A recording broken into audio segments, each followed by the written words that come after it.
Hi, thank you so much for that introduction. I'm literally like, thank you so much for believing in the book as well and for publishing it. I'm delighted to be published with Broken Sleep.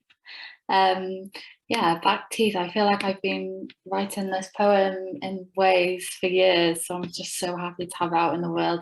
And I love the little spiders on the cover. um, yeah, just to give a little trigger warning for the poems that I'm going to read. Back Teeth is a book about kind of the transition from girlhood to womanhood, and it's about kind of just existing in the world in a feminine body. So it does have some themes of sexual assault, of male violence, of body image. So yeah, just to give you a little warning before I start.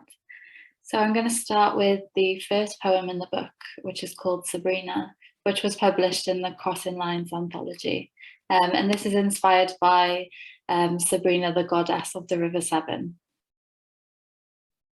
Sabrina. Imagine a river. When the swan dips its head to dive and drink, you'll find me. Hair of knotted weeds, body sculpted into the mudflats. The river feeds the wetlands. Fishermen gather and drink lager from cool boxes, haul salmon to their arms for photographs, hooded against the sunrise.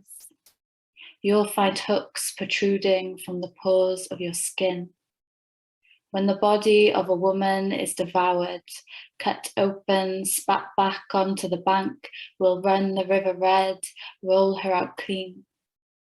Bed of kelp, salt on skin, her husband, blood on the cap of his boots. Thank you. And the next poem is called I Am. I don't really know how to talk about this poem. It was inspired by like dreams and nightmares and a period where I had sleep paralysis. So I was just trying to go somewhere like dark and weird and just let it be what it's going to be. I am. In the dream, I was beautiful and skinny. Everybody cried when I walked down the aisle. My husband wore a veil and held my wrists. When told to kiss the bride, he lifted the tool from his face and said, mine, mine, mine. My period is 6 weeks late. There's a growing damp patch on my ceiling. Spots appear, multiply. The landlord tells me to open the windows. It's a symptom of winter. My path glows in autumn. I wake in the night, rooted. 10 women dancing around my room, throwing confetti. A girl sits beside me, braiding her hair, ends dripping onto the covers. After the test, I drive to my great-grandparents' house. Same white bench under the apple tree, same secret gap to the railway track. A stranger opens the door, dark-haired baby wrapped to her chest. The next day, I find a crescent fingernail in my shoe. My trainers are missing their laces. The doors have no handles. I find a pocket mirror under my pillow, a gold ring in the toilet bowl. Thank you. And the next one is called At Burger King We Don't Eat. This one was inspired by like queer teenage friendships. At Burger King we don't eat. We sip flat Fanta through the same straw. Watch people lick mayo from their fingers. Pop songs crackle through the speakers.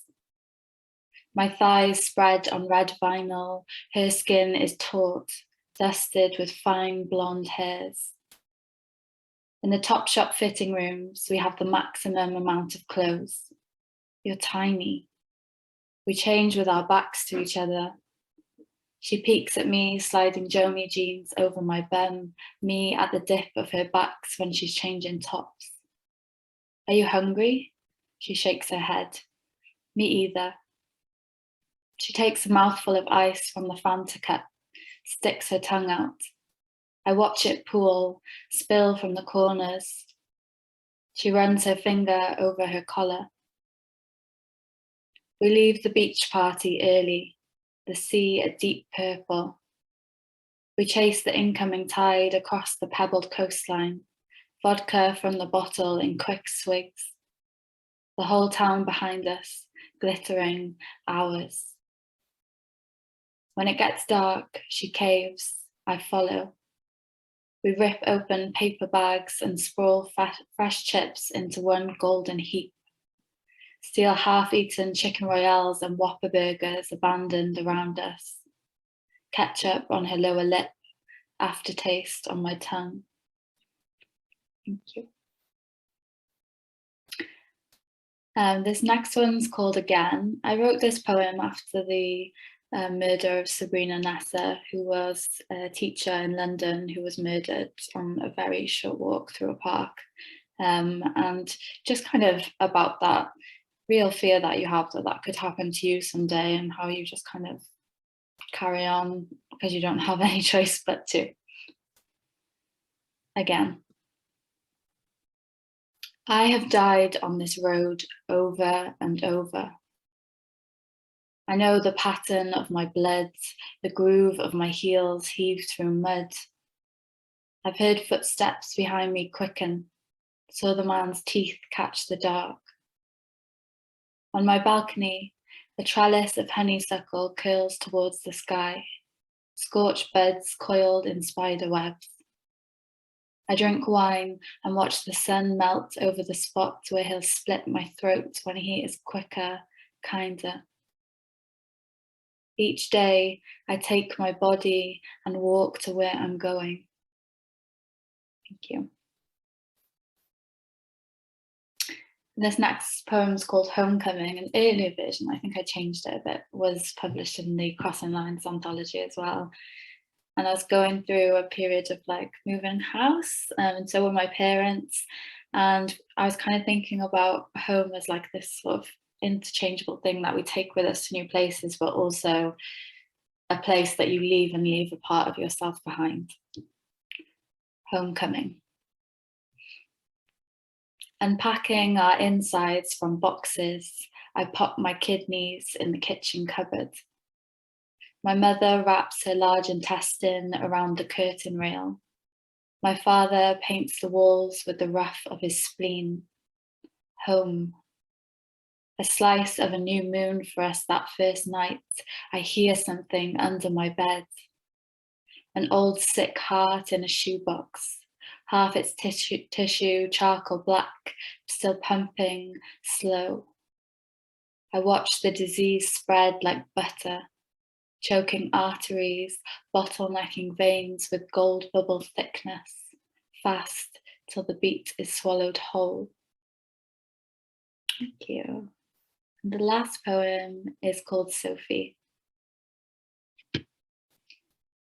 We're 17, spending our summer reading Girl Talk under her parents' apple tree. Sophie teaches me to kiss with her lips, wet tongue sliding over my back teeth, her nails unraveling the skin of my neck. She teaches me how to take a hand diving under my bra, moan low, back arch, slipped curve. I'm ready. She holds my hand all the way to the beach, feeds me shots under the stars until the world melts and my voice is lazy, slurred.